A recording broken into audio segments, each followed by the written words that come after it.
Hey, so a comment that I made in one of my previous videos, I said that, if your church was complicit and complacent with the agenda that took place in 2019, 2020, if they were passive, if they weren't warning the flock, warning the sheep, and not speaking against it, then I made the statement that your church adheres to this beast system. Now, I know that might sound like a harsh statement, and it probably offended a lot of people out there, and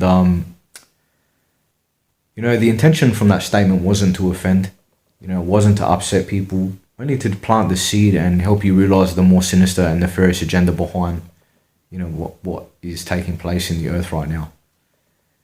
But nonetheless, when you speak the truth, no matter how much you try and sugarcoat it, no matter how you try and present it, you're always going to offend somebody no matter what, because that is what the truth does. The truth cuts like a hot knife through butter, and you are going to offend people no matter what, Let me tell you what's even more harsher than that statement. Transhumanism, altering the Most High's beautiful genetic code, altering our DNA. And this is not to scare people, not to give people anxiety, but to manipulate the DNA, destroy and take down the Most High's beautiful creation.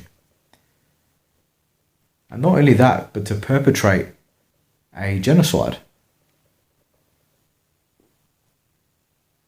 All under the guise of health and safety.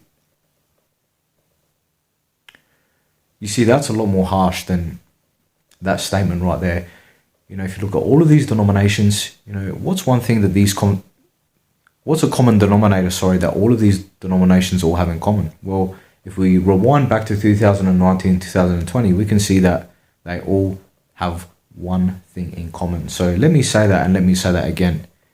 If your church was complicit, if they were complacent with the agenda that took place in 2019, 2020, then your church adheres to this beast system.